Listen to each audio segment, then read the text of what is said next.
Bonjour, nous sommes en 2018 dans le site de l'Institut Docteur Angélique. Nous sommes dans une série de vidéos consacrées à un exercice de discernement à propos d'une apparition qui n'est pas reconnue par l'Église, sans être condamnée par l'Église, qui est accompagnée pastoralement, à savoir l'apparition de Medjugorje.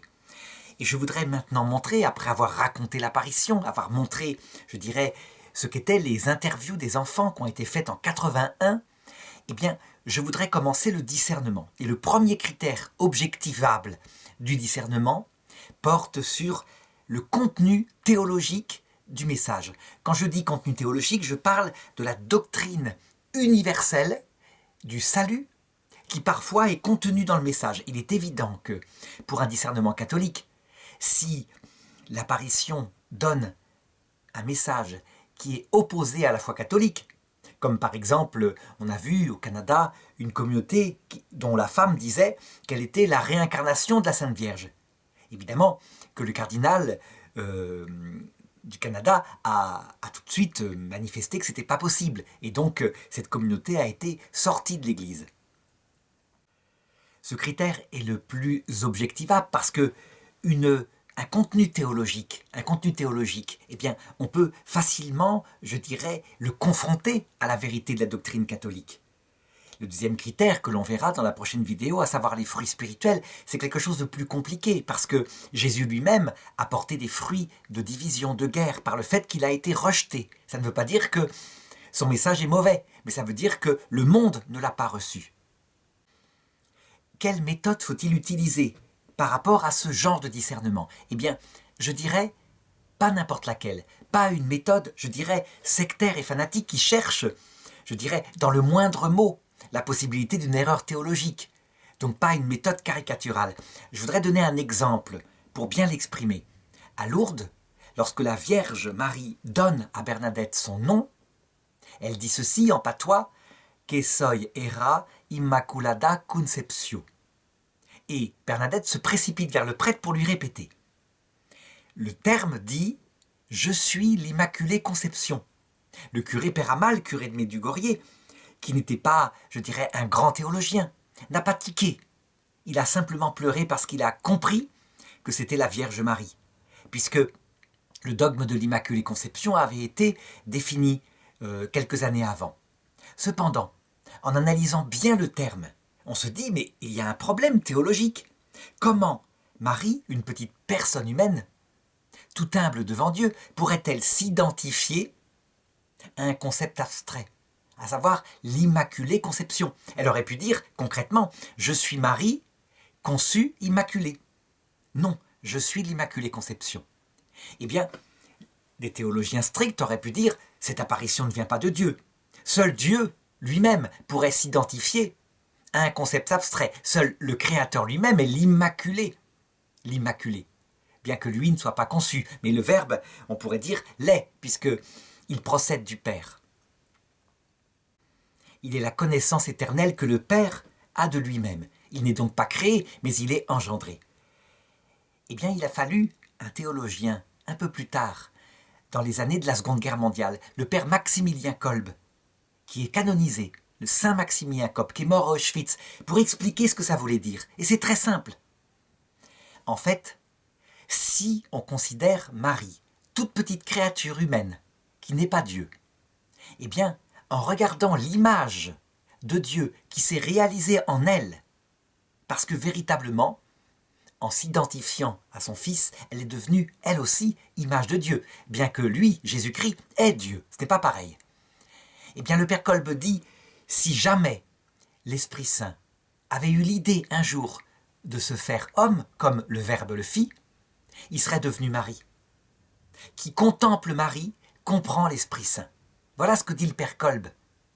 Et là, ça prend son sens, un sens extrêmement profond, mais à condition, évidemment, de ne pas être une sorte d'inquisiteur caricatural qui, a priori, en stricte théologie, ne va pas regarder plus loin. Eh bien, c'est de cette façon-là qu'il faut faire, par rapport à Medjugorje.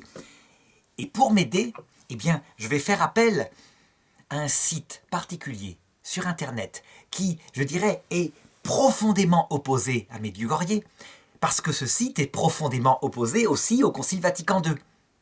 Il s'agit de la Contre-Réforme catholique, le site de l'abbé de Nantes, on le retrouvera sur Internet, qui a été rejeté par l'Église, qui a été condamné, évidemment, avec excommunication, suspension à divinis, l'abbé de Nantes ayant refusé le Concile Vatican II. Mais pourquoi je le prends?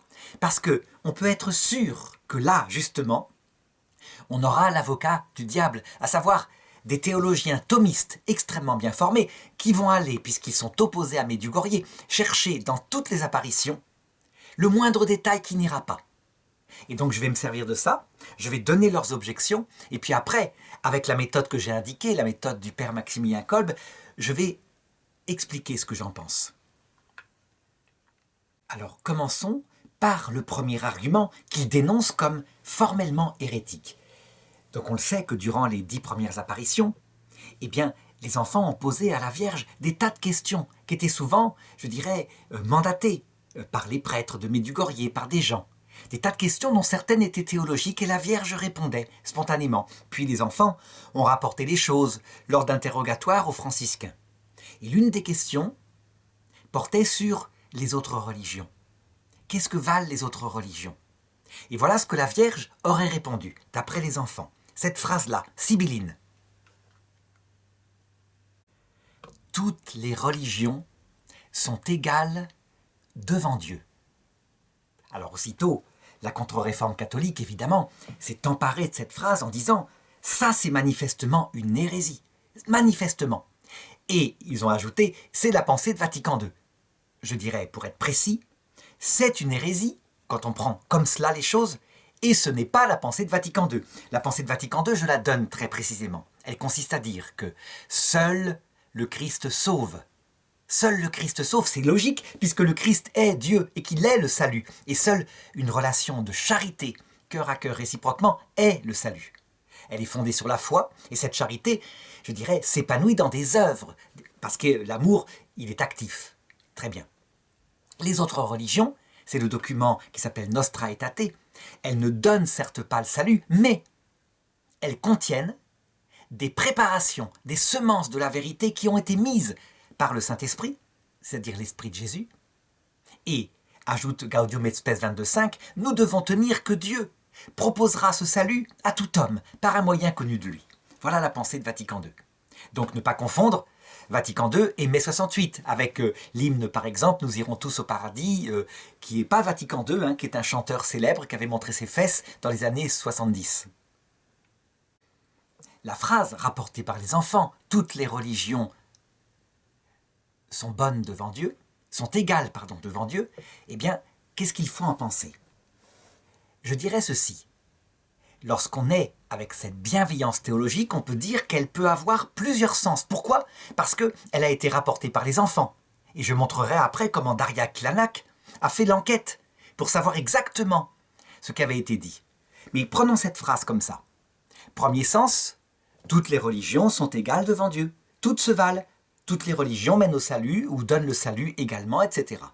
Cette phrase-là, si elle est interprétée comme cela, elle est fausse. Elle serait une hérésie, c'est manifeste. Deuxième possibilité, tous les hommes de toutes les religions sont égaux devant Dieu. Cette phrase-là, elle est absolument vraie. Alors, je veux dire par là que Dieu qui est simple aime infiniment, dans sa simplicité totale, chaque homme, comme s'il était unique, et donne sa vie pour chaque homme. Donc tous les hommes, de toutes les religions, il est mort pour eux, et nous devons tenir, ajoute Vatican II, que tous se verront proposer le salut. On sait que cette proposition a fait hurler les Juifs quand Jésus l'a tenu devant eux. À un moment donné, on sait, il leur dit ceci, un prophète n'est pas reçu dans son pays. Mais je vais vous dire, souvenez-vous de Naaman le Syrien, ce païen. Il y avait bien d'autres lépreux en Israël. Pourquoi est-ce que Dieu a guéri Naaman le Syrien? Et cette veuve de Sarepta, pourquoi Élie, c'est à elle qu'il apportait la nourriture alors qu'il y avait bien d'autres veuves qui mouraient de faim à cette époque-là? Alors, les théologiens juifs, prenant des pierres, s'approchèrent de lui pour les lui jeter, mais lui, passant au milieu d'eux, s'en alla. Il est évident que tous les hommes de toutes les religions sont égaux devant Dieu, un amour infini, et ça ne pourrait pas être contesté. Troisième possibilité, tous les hommes de toutes les religions, et tous les hommes chrétiens, possèdent à égalité la grâce de Dieu. Une grâce créée qui permet la présence de Dieu dans leur cœur. Là, qu'est-ce qu'on pourrait dire de cette proposition-là? Eh bien, qu'elle est fausse. Pareil, parce qu'on le sait bien, seuls ceux qui ont une vie spirituelle intense, mystique, chrétienne fondée sur le Christ arrivent à vivre de Dieu comme un ami dans le cœur à cœur de la prière. Les musulmans, par exemple, ils s'y refusent. Quoique certains franchissent la porte pour y aller tout de même, mais ils s'y refusent théologiquement parce que Dieu est grand et eux sont des humbles serviteurs. Donc la relation d'amour d'amitié n'est pas possible, mais une relation d'amour d'humble serviteur par rapport au maître. Voilà. Donc ils n'ont pas cette grâce qui permet cet amour d'amitié parce qu'ils la refusent, mais pas pour culpabilité, pour des raisons théologiques très précises. Voilà ce qu'on pourrait dire. Donc on voit à quel point le sens est compliqué. Résultat, eh bien, l'Église catholique a estimé que la phrase rapportée par les enfants n'était pas assez précisément rapportée pour pouvoir conclure théologiquement qu'il y avait là une hérésie. S'il y avait eu un long développement avec. Mais non, c'est une phrase sibylline. Et donc je disais que Daria Klanak est allée enquêter, effectivement, puisque c'était l'argument premier qui permettait de rejeter factuellement Medjugorje. Et voilà ce qu'elle dit dans son livre « Comprendre Medjugorje ». J'ai vérifié la traduction de ce message problématique, « Toutes les religions sont égales devant Dieu », et je me suis rendu compte qu'en fait, il y avait 3 questions et 3 réponses que j'ai trouvées dans la chronique paroissiale en date du 1er octobre 1981. 3 questions qui sont celles-ci. Est-ce que toutes les religions sont bonnes? La réponse, toutes les religions sont les mêmes devant Dieu. Dieu gouverne sur elles comme un souverain dans son royaume. Deuxième question, est-ce que toutes les religions sont les mêmes? Réponse, dans le monde, toutes les religions ne sont pas les mêmes, car les gens ne sont pas soumis aux commandements de Dieu, mais ils les rejettent et les déforment. Troisième question, est-ce que toutes les églises sont les mêmes? Réponse de la Vierge, non. Dans certaines églises, on prie plus que dans d'autres. Cela dépend aussi des prêtres qui animent la prière et de la force, de la grâce qu'ils portent en eux. On le voit, c'est beaucoup plus précis. Les questions 2 et 3, la réponse 2 et 3 ne pose aucun problème. La réponse 1 pourrait peut-être poser problème. Analysons-la.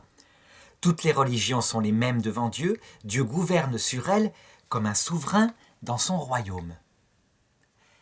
Dit comme ça veut dire qu'en fait, lui, Dieu, gouverne toutes les religions pour mener tous les hommes qui en font partie vers son salut. Est-ce que c'est vrai? Mais la réponse est bien sûr que oui. Que Dieu les gouverne de la même façon, qu'il envoie ses anges et que chaque religion, je dirais même chaque nation, c'est pareil, a son ange pour que ces hommes développent certaines qualités préparatoires en ce qui concerne les religions non chrétiennes, développent certaines qualités qui sont le salut lui-même en ce qui concerne les religions chrétiennes. Le but étant, évidemment, ultimement, que la vérité plénière soit révélée. En tout cas pour beaucoup, à l'heure de la mort, dans le passage de la mort, où le Christ se montre accompagné des saints et des anges. Et alors, les ouvriers de la 11e heure, ceux qui découvriront son évangile à ce moment-là, même s'ils travaillent qu'une minute à son champ en se convertissant vers lui, auront la même récompense que nous qui le connaissons déjà, à savoir la vie éternelle. Cette parabole est très très nette pour l'indiquer, au point que elle indique même que certains d'entre nous, chrétiens depuis notre naissance, qui avons travaillé toute la journée, nous serons furieux parce que nous dirons « Mais ils ont le même salaire que nous et ils ont travaillé une seule minute. » Et Jésus répondra « Que t'importe, toi tu as la vie éternelle aussi. Que t'importe si je suis bon. » Donc effectivement, on le voit. La contre-réforme catholique et l'abbé de Nantes avaient bien raison de lutter contre Medjugorje parce que quand on analyse le message, on s'aperçoit que c'est la même chose que Nostra Aetate dans le Concile Vatican II.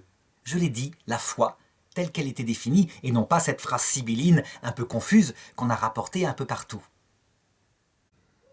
Il y aura certainement un jour un théologien comme le père Maximilien Kolb qui reprendra le texte en croate, qui en fera une traduction, je dirais, extrêmement solide en linguistique, et à ce moment-là, en fonction de la doctrine catholique, on s'apercevra que le sens catholique peut être trouvé, sans problème. Alors évidemment, devant cette réponse théologique, très, je dirais, respectueuse, eh bien, l'abbé de Nantes émet cette autre objection qui, après tout, se comprend en disant « Comment croire alors si la réponse, si les messages ont été transmis par les enfants de manière ambiguë, comment croire que la Vierge Marie aurait pu choisir 6 messagers aussi stupides et si débiles que pas un d'entre eux ne soit capable de rapporter fidèlement ses paroles? De plus, apparaissant chaque soir, elle a bien eu des occasions de faire des mises au point nécessaires. Or celle-ci n'est jamais arrivée. » En réalité, si on prend la même précision, la même dureté théologique que l'abbé de Nantes concernant l'écriture sainte et concernant les écrits des apôtres, des évangélistes, on pourrait procéder à la même chose, aux mêmes critiques. Il y a des passages dans l'évangile qui, pris en eux-mêmes comme cela, sont en apparence parfaitement hérétiques. Imaginons par exemple que la Vierge ait dit ce que dit Jésus dans l'Évangile, à savoir que la date de la fin du monde, personne ne la connaît, pas même lui, mais que seul le Père, qui est aux cieux, la connaît. On aurait dit, là manifestement, ça ne va pas du tout. Le Christ est le Verbe éternel, donc forcément, il la connaît, la date de la fin du monde, puisqu'il est Dieu immuable, etc. Ben, le Christ l'a dit.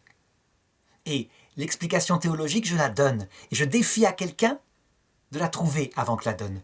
Certains diront « Ah, il parle de son humanité ». Non, non, la personne du Christ, c'est pas une nature humaine qui parle, c'est la personne du Christ qui parle, qui est unifiée. Et saint Thomas d'Aquin dit même que dans son humanité, le Christ avait la vision béatifique. Ben, la réponse est très simple. Quand Jésus dit « Le Fils ne fait rien de lui-même, il ne fait que ce que le Père lui dit de faire ». De même, il pourrait dire « Le Fils ne connaît rien par lui-même, parce qu'il n'est rien d'autre que la contemplation éternelle que le Père a de lui-même. Et donc, toute sa connaissance, tout son être même, procède du Père. Il n'est rien sans le Père. Il n'est que issu du Père qui se connaît. Et donc, ça prend sens. Mais il faut évidemment connaître la théologie de la Trinité, à savoir ce que c'est que ce Verbe éternel, contemplation éternelle du Père, pour le comprendre. Donc en fait, le vrai sens de cette parole, c'est que le Verbe connaît de toute éternité la date de la fin du monde, mais pas par lui-même, uniquement par le Père. C'est le Père, seul, qui la lui révèle, puisqu'il n'est rien d'autre que le Père qui se connaît. Je voudrais aborder maintenant un deuxième problème théologique. On sait qu'au cours des apparitions qui se sont prolongées pendant des années, et qui se prolongent toujours maintenant, en 2018, donc 37 ans après, eh bien, la Vierge a donné aux enfants 10 secrets. 10 secrets. Ce sont des secrets. Donc il faut être très précis. Des secrets, personne ne les connaît. Ça serait plus des secrets. Seulement, partout sur Internet, des tas de gens, y compris des prêtres de Medjugorje, se sont permis de donner des interprétations des secrets, des explications sur ce qu'ils sont. Un petit peu d'ailleurs comme ça s'était passé pour le 3e secret de Fatima, où on sait que dans les années 80, une interprétation sûre de sources sûres était sortie, qui annonçait une 3e guerre mondiale, jusqu'à ce que Jean-Paul II donne enfin ce 3e secret en 2000, qui parlait de la persécution finale de la papauté, manifestement. Et donc, globalement, voilà ce qui a été reconstitué. Et d'ailleurs, je dirais, sans doute, ce que je vais dire est très faux. Ça n'est sans doute pas du tout ces 10 secrets. Mais ça a été reconstitué comme ça, globalement, à partir d'autres apparitions. Eh bien, que la Vierge Marie allait donner bientôt au monde un signe extraordinaire qui demeurerait toujours visible à Medjugorje. Un signe si fort que tout homme serait, je dirais, comme contraint par l'évidence de croire. Et que s'il ne croit pas, c'est bien que il ne veut pas croire. Quasiment, ce serait une liberté, ce qu'on appelle un péché pratiquement contre l'Esprit Saint. Que ce signe serait permanent, qu'il serait accompagné ou suivi d'un grand avertissement. Alors, qu'est-ce qu'on peut en dire théologiquement? Premier point, que ce sont des hypothèses. Mais admettons tout de même, abordons ce sujet, puisque ça court sur Internet et que plein de gens se les répètent. Admettons que ce soit ça. Premier point, si c'était l'annonce d'une espèce de règne de l'Église catholique reconstituée par ce signe puissant qui fait que des milliers de gens redeviendraient catholiques et qu'elle pourrait de nouveau, je dirais, presque imposer au monde, comment dirais-je, une sorte de gouvernement chrétien. Eh bien, si c'était en tout cas l'espoir d'un millénarisme mitigé, ça veut dire une sorte de règne du Christ sur terre par l'intermédiaire de son Église. Si c'était ça, ce serait une hérésie. Pourquoi ? Parce que le catéchisme de l'Église catholique, en numéro 676, le précise. Le millénarisme quelconque, qui soit mitigé, donc un règne de l'Église, ou du Christ par son Église, un petit peu comme au Moyen-Âge on a essayé de le faire, à l'époque de Saint-Louis, à l'époque des cathédrales, une sorte de chrétienté parfaitement unifiée, pure, sans séparation, sans aucune objection. Ou alors un millénarisme à la mode des témoins de Jéhovah, du style le Christ qui revient sur terre, qui a donné ses signes, qui a montré sa gloire et qui règne à un endroit comme Jérusalem pendant 1000 ans. Si c'était ça, dit l'Église, c'est un espoir qui correspond à un antichristianisme. C'est l'antichrist. Pourquoi ? Parce que c'est aberrant, c'est impossible, ça ne peut pas venir sur terre. Quand on veut créer sur terre, où nous sommes dans notre chair divisée, faible, etc., un espèce de paradis rêvé, chrétien, une utopia, si on pourrait dire, on rêve d'un antichrist. Pourquoi ? Parce que très vite, ça craque de tous les côtés. Il y a des jeunes qui se révoltent en disant « c'est quoi ce truc-là obligé ?» Et donc, qu'est-ce que font ceux qui veulent leur utopie parfaite ? Ils se mettent à persécuter ces jeunes, à recréer des tribunaux, à les juger, éventuellement à les condamner. C'est impossible sur terre. La seule façon parfaite sur terre, c'est que le bon berger parle, enseigne la vérité du Christ et les brebis. Donc la partie droite qui est dans notre cœur entende sa voix et marche vers ce message en sentant bien qu'il est vrai. Mais évidemment, il y a en eux de l'ivraie qui pousse aussi, qui les fait mépriser ce message en même temps en disant « mais c'est un message spirituel de vie éternelle, ce qui compte c'est de construire le monde ici-bas, etc. » Donc, si c'était ça, ça serait une hérésie. Autre possibilité, eh bien, que ça annonce un grand avertissement, un grand signe, permanent, au point que personne ne puisse douter, si ce n'est par un péché contre l'Esprit Saint, dans ce cas, ça annonce tout simplement la fin du monde et le retour du Christ dans sa gloire. Ou encore, si on ne veut pas ce sens-là, ça annonce tout simplement ce que nous allons vivre à l'heure de notre mort, individuellement. Parce que c'est la même chose. Et donc nous savons qu'à l'heure de notre mort nous est donné le signe de Jonas. Ça veut dire d'abord une sorte d'agonie. On reste 3 jours dans le poisson, ça veut dire dans le passage de la mort. Et là, tout d'un coup, revient la lumière avec l'apparition du Christ accompagné des saints et des anges. Forcément, celui qui refuse de croire face à cette apparition, eh bien, c'est qu'il ne veut pas croire. C'est l'un des péchés contre l'Esprit Saint. Mais ça ne suffit pas de croire. Encore faut-il aussi se convertir. C'est-à-dire donner une conséquence à sa foi. Et celui qui refuse de se convertir face à cet évangile, parce qu'il méprise l'humilité et l'amour qui rayonnent par le Christ, c'est sa liberté. Mais c'est un péché contre l'Esprit Saint. Et effectivement, tous les hommes, face à l'apparition du Christ, les hommes droits, se convertiront. Quant aux hommes pervers, qui préféreront la liberté solitaire de l'enfer, ils refuseront de se convertir. Alors, effectivement, là, on peut dire que c'est un sens tout à fait catholique. Et la Vierge est tout à fait capable de faire cela, puisque le Christ le fait lui-même quand il dit dans son évangile « Cette génération ne passera pas que tout ne soit réalisé, y compris le retour du Fils de l'homme. » Et ça s'est réalisé à la mort de chacun. Donc pas forcément à la fin des fins, mais ça se réalisera de la même façon à la fin des fins. C'est le même mystère. On le voit, là encore, il y a possibilité de trouver un vrai sens profond catholique, tout à fait semblable à celui qu'on trouve dans l'Évangile. Donc ça ne pose pas de problème théologique, il faut l'admettre. Je conclurai en disant, je n'ai fait qu'émettre l'hypothèse que ce soit les 10 secrets. J'en suis pas du tout sûr.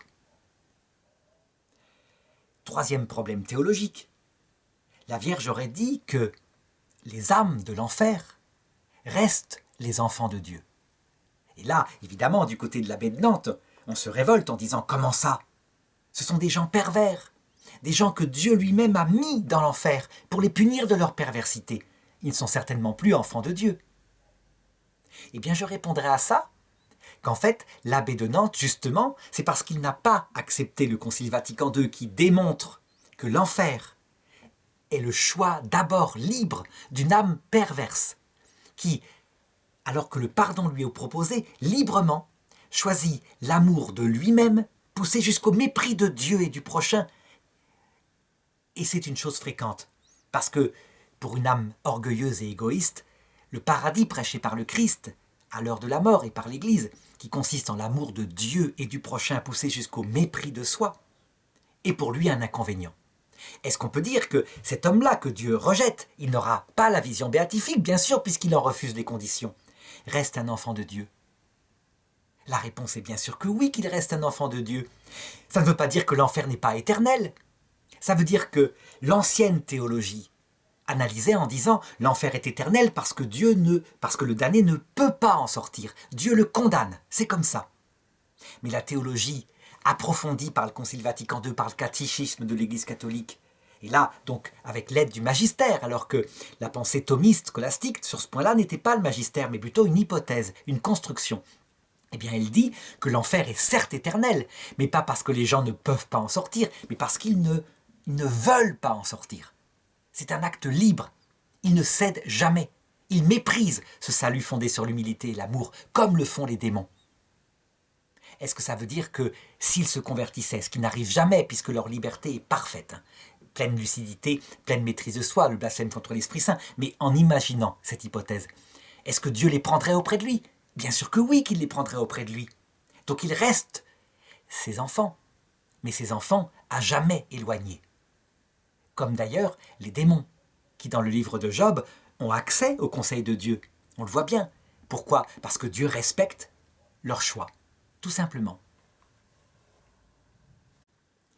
En fait, la contre-réforme catholique, elle dit que ce sont des hérésies, parce que, justement, elle se fie comme infaillible à la synthèse scolastique, et elle n'arrive pas à assumer les apports profondément théologiques de Vatican II, qui là, pour le coup, sont marqués tout de même du sceau de l'infaillibilité. C'est un concile œcuménique signé par 2 papes. Et bien sûr confirmé par tous les successeurs de Jean XXIII et de Paul VI. Autre sujet théologique de Medjugorje, certains voyants témoignent que la Vierge les aurait emmenés visiter l'autre monde. Un petit peu comme c'est arrivé d'ailleurs aux voyants de Fatima en 1917. Donc ils auraient vu d'abord le paradis, le purgatoire, l'enfer, et ils décrivent en images le paradis, c'est la lumière, le bonheur, la louange et la joie. Alors, par rapport au paradis, rappelons ce que dit la théologie catholique. La lumière, c'est quelque chose de tout à fait juste pour décrire ce que c'est que le paradis. Mais évidemment, quand on parle de lumière physique, c'est, je dirais,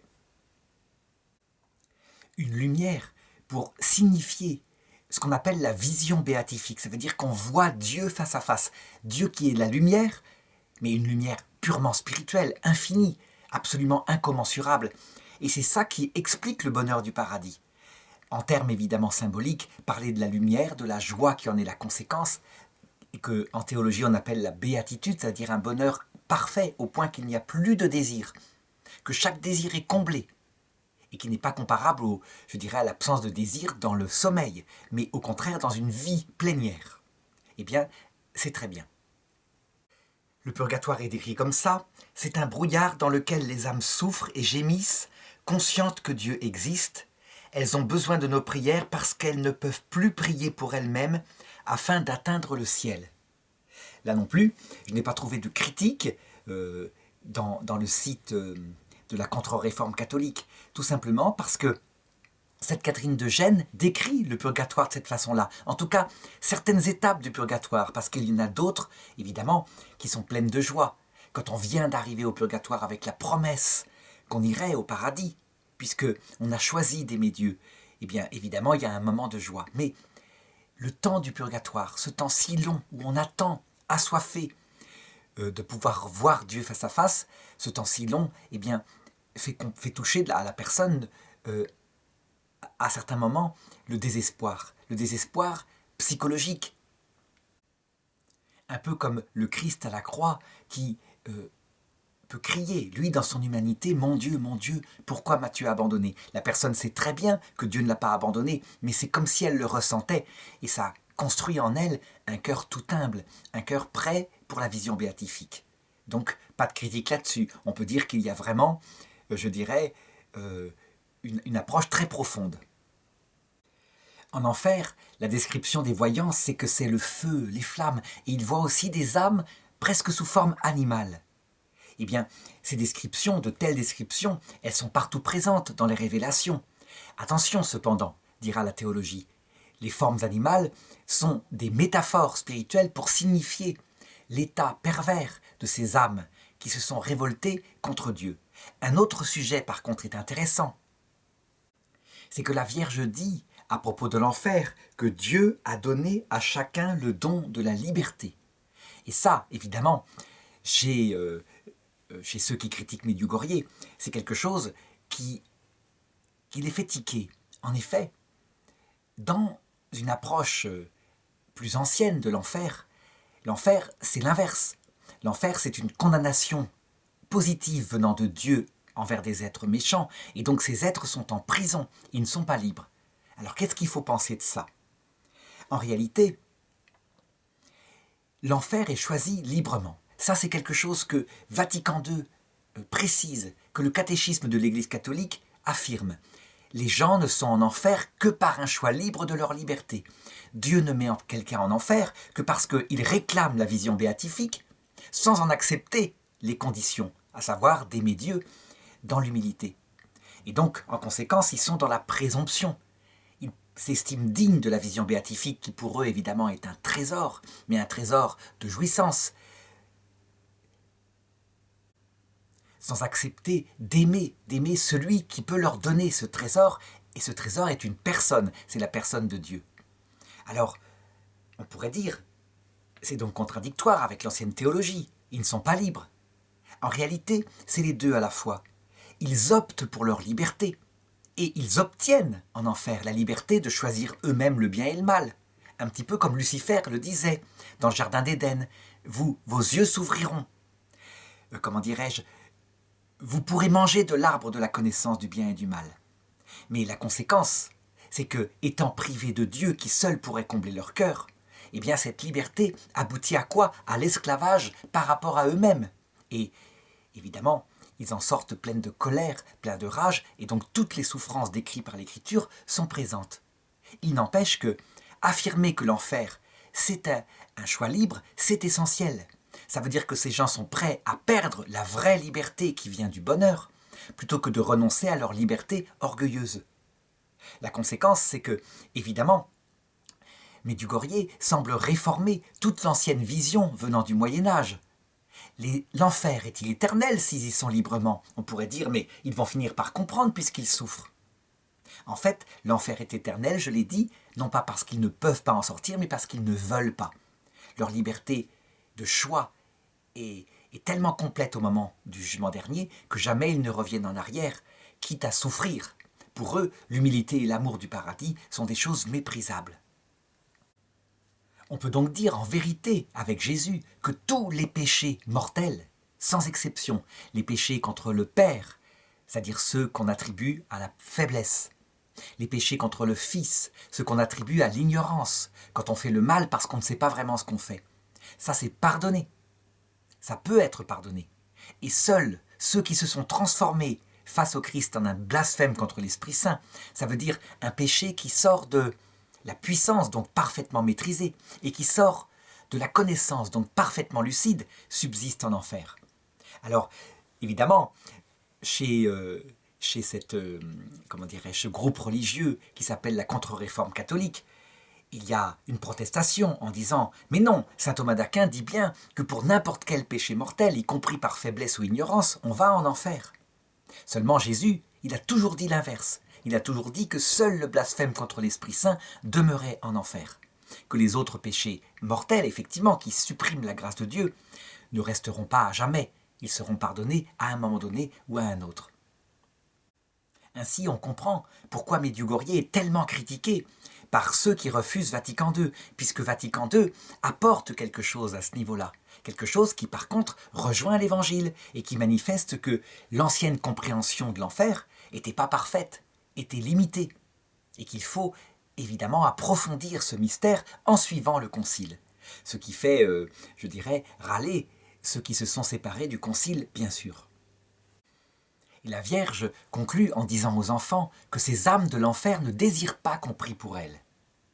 On pourrait dire, mais pourquoi elles ne désirent pas qu'on prie pour elles? Et bien là, pour le coup, saint Thomas d'Aquin l'explique en disant que de toute façon, c'est trop tard.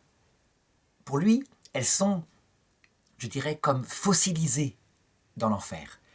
Dans cette nouvelle vision théologique, par contre, on pourrait dire qu'elles ne veulent pas qu'on prie pour elles parce que ça les met en colère, elles n'en ont rien à faire. Pourquoi prier pour elles? C'est leur choix entièrement libre. Et la théologie avait toujours dit que le Christ lui-même, lors de sa descente aux enfers, le vendredi saint, n'est pas descendu dans l'enfer des damnés. Ça n'aurait servi à rien, si ce n'est à les torturer, puisque jamais ils ne changeront d'avis. Donc on le voit, on ne prie pas pour les âmes de l'enfer, on respecte leur liberté. Alors que il y a là un progrès profond, puisque avant, on ne priait pas pour les âmes de l'enfer parce que c'était la justice de Dieu, tout simplement. Alors une dernière remarque sur ce sujet, les voyants Jacob et Vika racontent qu'un jour la Vierge est venue les chercher. Elle est venue chercher Jacob, elle l'a pris par la main et elle les a emmenés au paradis, au purgatoire et en enfer. La maman de Jacob, qui était là à la maison, s'est demandé où ils étaient passés. Cela a duré une vingtaine de minutes, ils étaient comme disparus à la vue des gens. Comment expliquer ce phénomène? Il est vrai qu'à Fatima, où les enfants ont été emmenés dans ce même voyage pour visiter l'enfer, eh bien, ils y sont partis en esprit. Et leur corps est resté sur place. Les gens voyaient Lucie, Jacinthe et François qui étaient présents. Ici, quelque chose d'autre se serait passé. Quelque chose qui d'ailleurs est raconté aussi dans les Écritures. On sait qu'à un moment donné, dans les Actes des Apôtres, chapitre 8, verset 39, Philippe est enlevé par l'ange qui l'emporte pour lui faire baptiser quelqu'un plus loin. Et l'eunuque qui est là ne le voit plus. Eh bien, on peut dire que de la même façon, ils ont vécu ça. Et c'est tout à fait possible, parce que, en réalité, l'enfer, le paradis, le purgatoire sont des vrais lieux d'un autre monde, mais des vrais lieux physiques. Pourquoi je peux dire ça sur le paradis? Tout simplement parce que la Vierge Marie, le Christ, y sont avec leur corps physique. Donc ce n'est pas qu'un lieu spirituel. Le purgatoire, d'autre part, c'est la même chose. Et on le découvre de plus en plus maintenant grâce à l'observation des gens qui ont approché l'autre monde. À l'époque de saint Thomas d'Aquin, on pensait que les morts étaient des purs esprits pour un temps avant la résurrection, qui n'avaient plus de sensibilité, ils ne voyaient plus, ils n'entendaient plus, puisque leur cerveau était parti dans la tombe.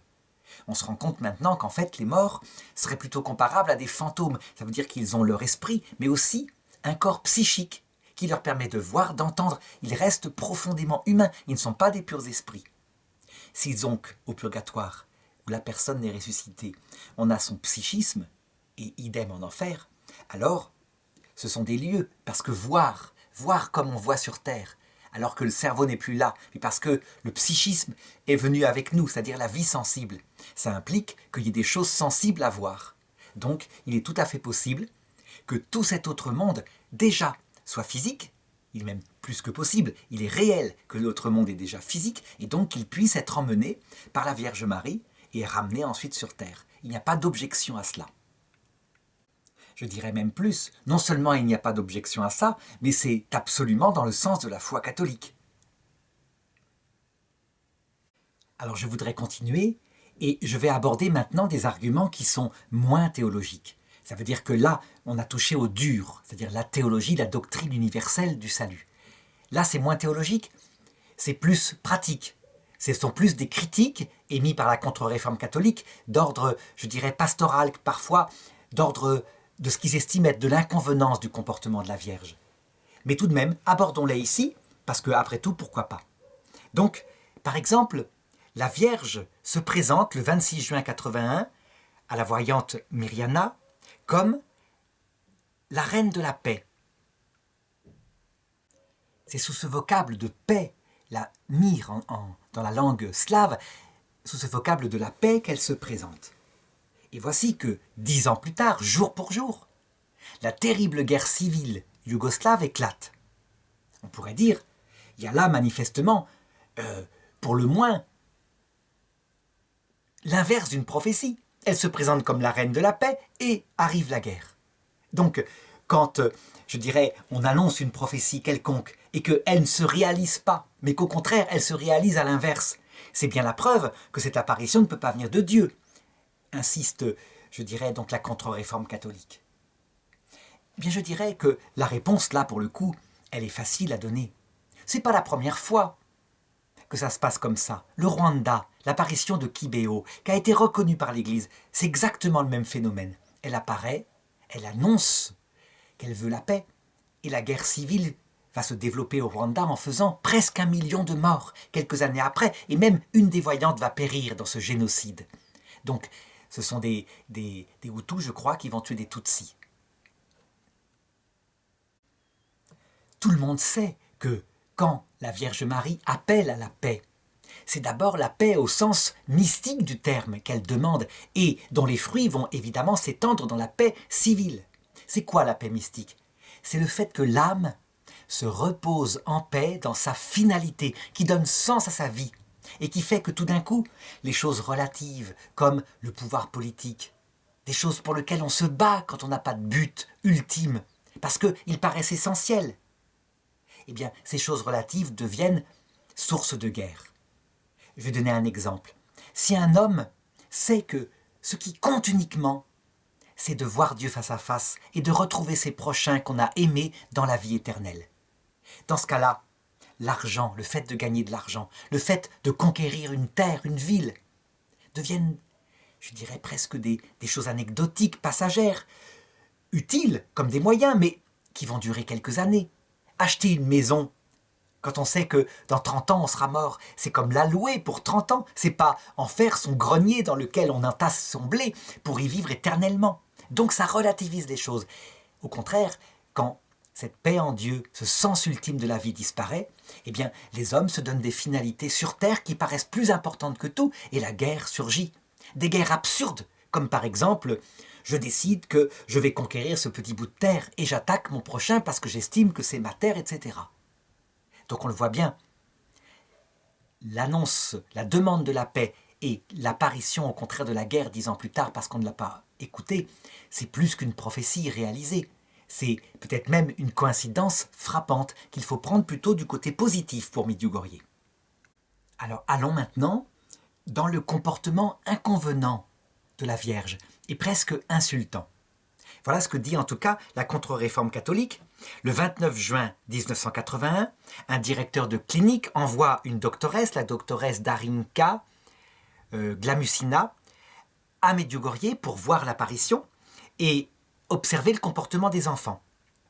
Donc cette doctoresse, elle veut tester les enfants et elle demande à la Gospa aux enfants si elle peut toucher la Gospa. Les enfants demandent à la Vierge, elle accepte, elle sent comme un frémissement. Mais les enfants vont rapporter plus tard une parole qu'elle leur a dit à propos de cette doctoresse. Elle dit ceci: « Il y a toujours eu des Judas incrédules qu'elle approche. » Évidemment, la parole est dure, la parole est grave. Traiter cette doctoresse de Judas, on pourrait se dire, mais c'est une insulte finalement.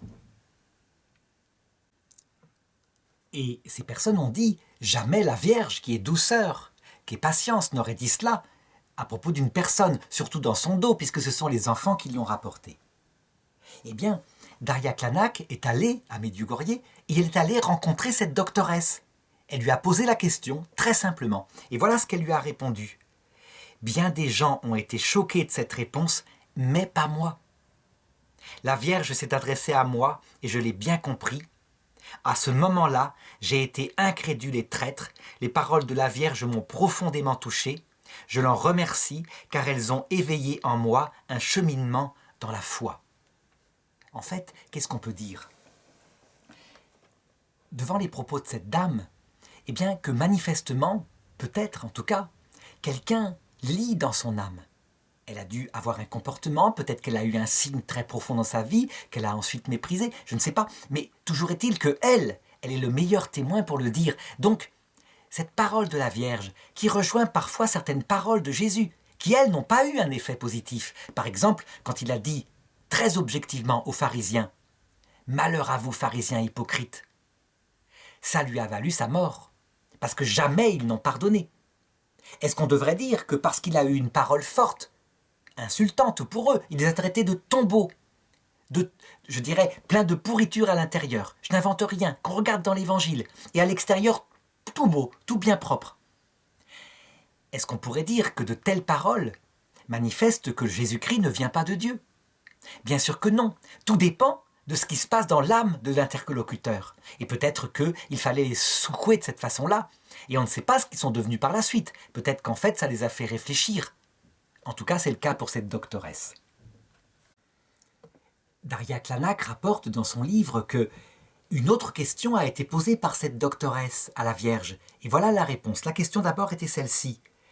Comment réconcilier les gens entre eux, qu'ils soient de la même religion ou d'une autre? C'est une question très intelligente, étant donné que, on le sait, dans les Balkans, il y a des musulmans, des catholiques, des orthodoxes, que chacun se déteste profondément et se fait la guerre, avec en plus des choses historiques gravissimes, comme pendant la Seconde Guerre mondiale, des orthodoxes qui se sont fait massacrer par des nationalistes catholiques, etc. Et la Vierge a répondu, il n'y a qu'une seule foi, il n'y a qu'un seul Dieu, il n'y a qu'un seul esprit et une seule foi. Alors là encore, quand on coupe cette parole du contexte, on peut y trouver un sens hérétique et un sens parfaitement catholique. Si c'est une doctrine universelle que la Vierge a voulu dire, à savoir il n'y a qu'une seule foi et toutes ces religions ont la même foi, ce serait parfaitement faux.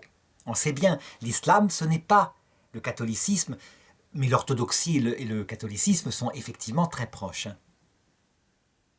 Par contre, si elle annonce quelque chose de pratique, à savoir que la réconciliation se fera dans la seule foi qui est vraie, qui est la seule objective, c'est celle du vrai Dieu qui s'est fait homme, évidemment, et qui manifestera la vérité de cette foi lors de son apparition glorieuse à l'heure de la mort. Alors tout prend son sens.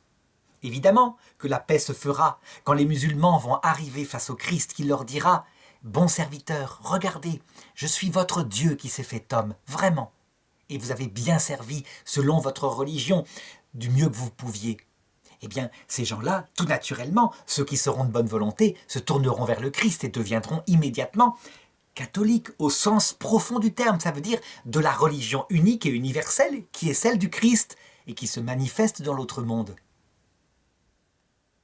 Nous le savons, dans l'autre monde, lorsque l'humanité du Christ manifestera pleinement la foi, eh bien, le monde se divisera en deux choses qui seront séparées. L'ivraie d'un côté qui refusera de croire malgré l'évidence, qui refusera l'évangile, cet évangile d'amour et d'humilité, et d'autre part le bon grain, qui se tournera, converti, à genoux, vers lui, en regrettant ses péchés.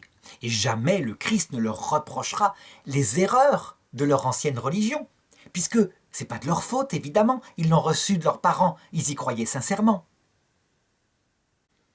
Lors du retour du Christ, lorsqu'il montrera son humanité, est-ce que ce sera encore la foi? Certains disent, mais non, puisqu'on le verra. Donc, puisqu'on le verra, on n'aura plus la foi. Eh bien, la réponse théologique, c'est ce sera encore la foi. Parce que quand on voit son humanité sainte, même glorieuse, on ne voit pas sa divinité. Ce qui supprime complètement la foi, c'est quand on voit directement face à face sa divinité, ce qu'on appelle la vision béatifique. Évidemment, dans la vision béatifique, on ne croit plus puisqu'on voit Dieu face à face. Tant qu'on voit son humanité soit douloureuse, soit glorieuse, la foi est encore là. Et quelqu'un peut nier que cet être de lumière qui apparaît est Dieu, puisqu'il ne voit que la partie créée de son être. Eh bien, je crois que je peux m'arrêter là, en ce qui concerne les critiques théologiques, au sens fort ou un peu moins fort du terme. Il n'y en a pas d'autres. Voilà, on en est là. Je vais tout de même développer, par la suite, d'autres arguments de la contre-réforme catholique, mais en précisant bien, qui ne sont pas du tout théologiques pour le coup, que ce sont plutôt des impressions subjectives, un petit peu comme, je dirais, quand quelqu'un aime une femme, il voit tout ce qu'elle fait comme beau, comme pur, comme, je dirais, délicat. Et quand cette même femme, ensuite, il la déteste, peut-être parce que, je dirais, le temps a passé, les mêmes gestes, il les voit comme détestables, je dirais énervants, eh bien c'est exactement pareil, c'est ce qui se passe. Et donc je ne peux manquer de le raconter pour bien montrer comment ça fonctionne. Par exemple, première critique théologique, la durée des apparitions serait inconvenante. C'est vrai, ça dure depuis 37 ans. Et donc, ils disent, mais tout de même, 37 ans d'apparition.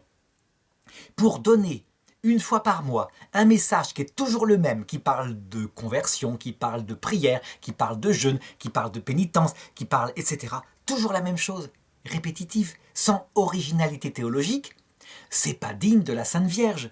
C'est pas digne, je dirais, de quelqu'un qui est quand même la plus grande théologienne finalement. Eh bien, je répondrais que cet argument, il est parfaitement critiquable. Pourquoi la Sainte Vierge, qui à chaque fois, dans ses apparitions, donne quelque chose de nouveau et d'original, ne choisirait-elle pas de se faire la source d'eau vive d'une paroisse, plutôt que, comme à Lourdes, de laisser une simple source d'eau au sens matériel du terme, où les gens peuvent se laver, afin que les gens viennent, et que cette source, justement, parce qu'elle donne une parole toujours la même, répétitive, maternelle, est là pour indiquer ce que Jésus avait toujours dit. Bienheureux es-tu, Père, d'avoir caché cela aux sages et aux intelligents, et de l'avoir révélé aux tout-petits. Les sages et les intelligents, ils sont là et se disent, tout de même, cette Sainte Vierge est bien décevante.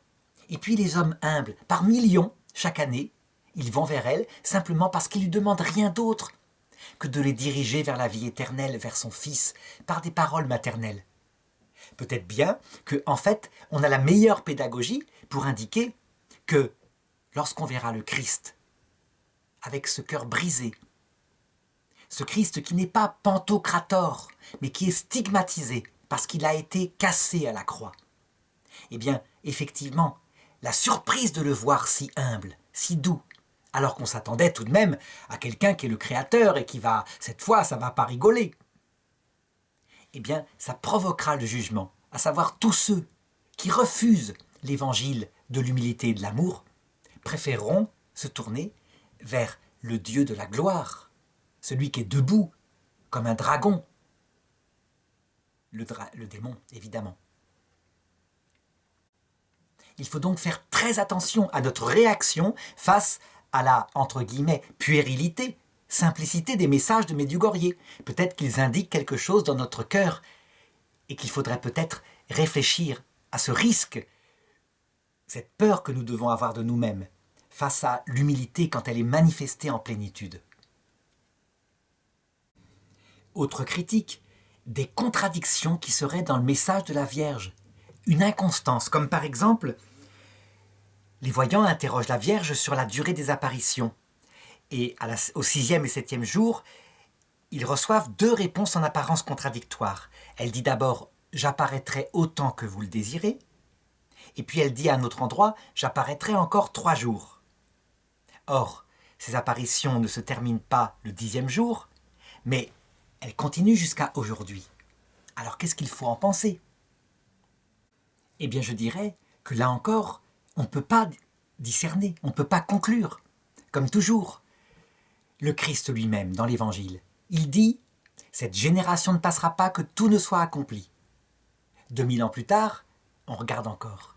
Et il a fallu, je dirais, d'autres saints comme saint Vincent Ferrier qui expliquaient que la fin du monde était pour leur génération, qu'elle ne s'est pas produite, pour finir par comprendre qu'en fait, sous le sens de fin du monde, on devait entendre non seulement l'heure de la mort individuelle, mais aussi la fin d'une génération qui ne manque pas d'arriver 100 ans après sa naissance, mais aussi la fin des fins.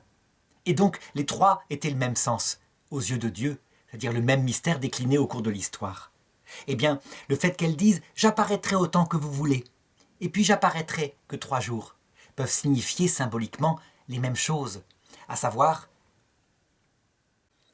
10 apparitions qui, je dirais, donnent la substantifique moelle du message, et ensuite, autant que vous voulez, une formation spirituelle, visible aux yeux du monde, et qui fait évoluer ces enfants qui deviennent des adultes, qui se marient, qui sont dirigés par la Sainte Vierge, qui peu à peu façonnent leur âme pour les préparer à la vie éternelle. C'est d'ailleurs, je dirais, une idée que le pape François lui-même avait en tête en disant peut-être que l'Église catholique reconnaîtra les 10 apparitions, peut-être, et que le reste, elle s'en occupera pas, qu'elle les mettra à part. Ça pourrait être une solution. Il réfléchissait comme ça en l'air.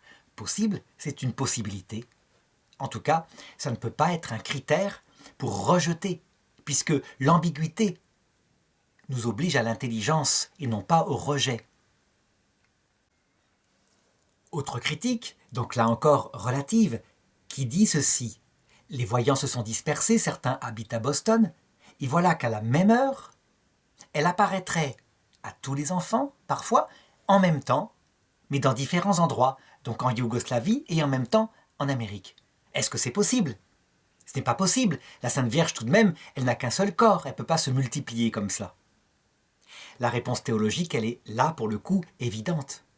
On connaît déjà, chez des saints de la terre, ce qu'on appelle la bilocation. Le fait, par exemple, que saint Martin de Porres pouvait être dans son petit couvent en Amérique du Sud et en même temps en train de sauver des marins espagnols qui se noyaient dans l'Atlantique et les prenant par la main, et ils touchèrent son corps.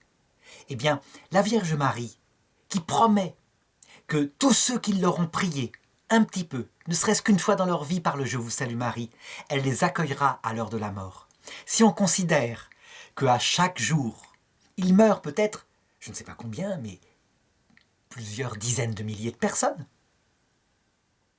et qu'elle est là pour chacun d'eux, et que le Christ aussi est là, eh bien on comprend quoi?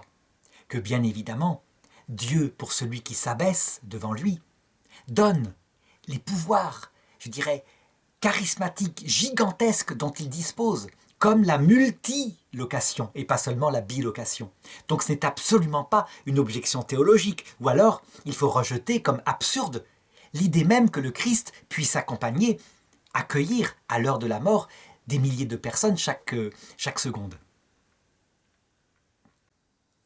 Je voudrais maintenant avancer et donner quelques critiques qui, pour le coup, parfois, sont véritablement des falsifications du message et parfois, je dirais, des médisances, plutôt des calomnies concernant les enfants.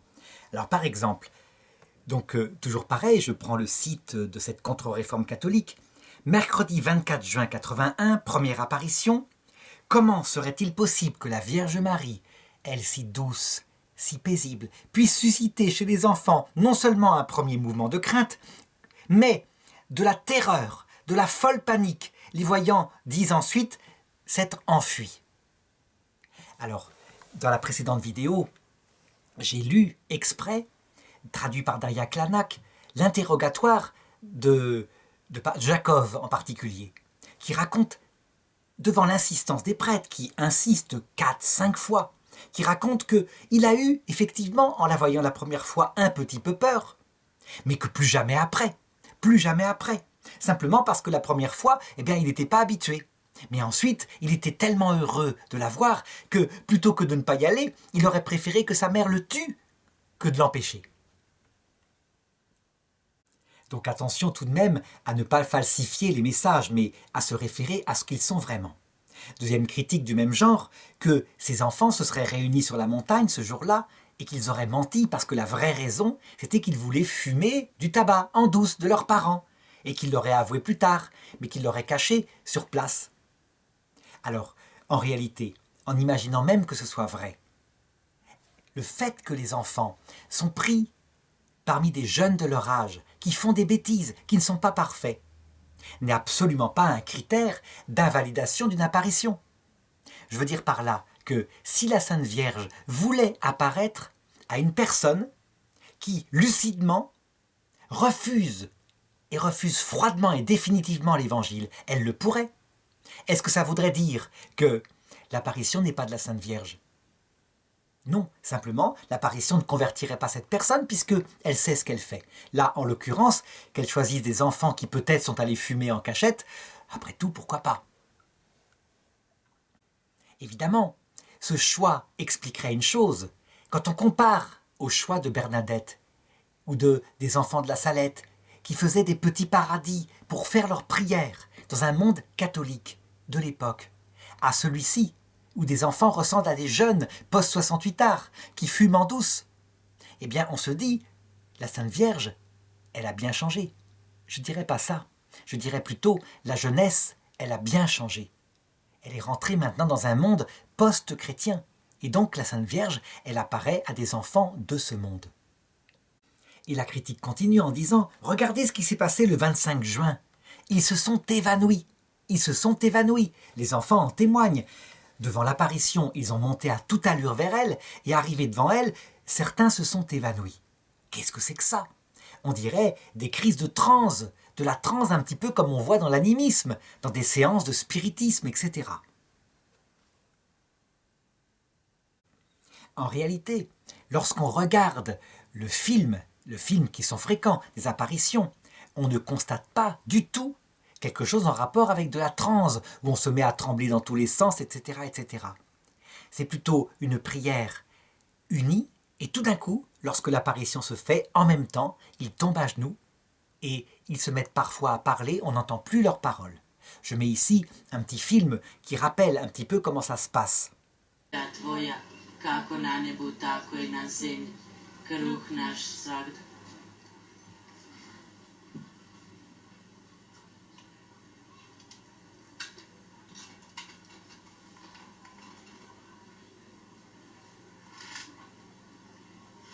Koji jesi na nebesima, sveti se ime Tvoje, dođi kraljestvo Tvoje, budi volja Tvoja, kako na nebu, tako i na zemlji. Kruh naš svagdanji daj nam danas i otpusti nama duge naše, kako i mi otpuštamo dužnicima našim, i ne uvedi nas u napast, nego izbavi nas od zla.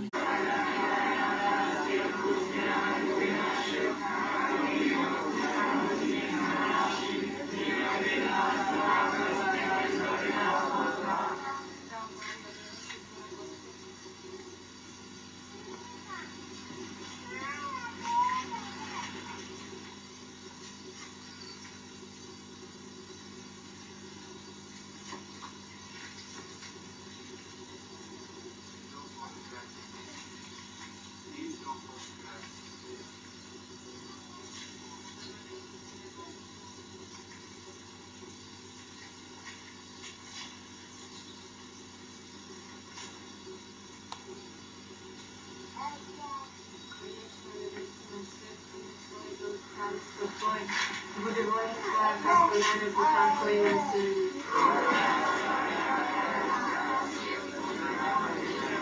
Tvoja, kako na nebu, tako i na zemlji. Kruh.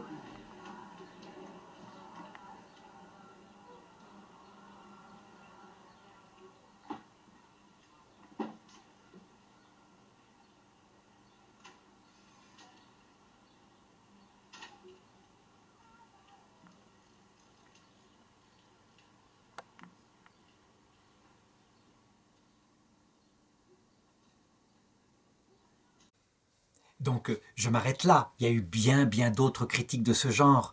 L'apparition de la Vierge dans le fourgon de police, qu'il déclare inconvenante. Le fait qu'à un moment donné, la foule se presse tellement auprès de la Vierge qu'ils finissent par marcher sur son manteau et du coup la Vierge disparaît. Comme si, évidemment, c'était pas digne de la Vierge de se laisser ainsi cerner par le peuple. Comme si Jésus n'avait pas fait la même chose, au point qu'à un moment donné, une femme s'approche même de lui pour toucher son manteau, et ce qui arrête d'ailleurs une maladie qu'elle avait en elle. Je m'arrête là pour dire que quand on veut se débarrasser de son chat, on dit qu'il a la rage. C'est comme ça. Donc il faut rester objectif. J'ai donné les critiques théologiques.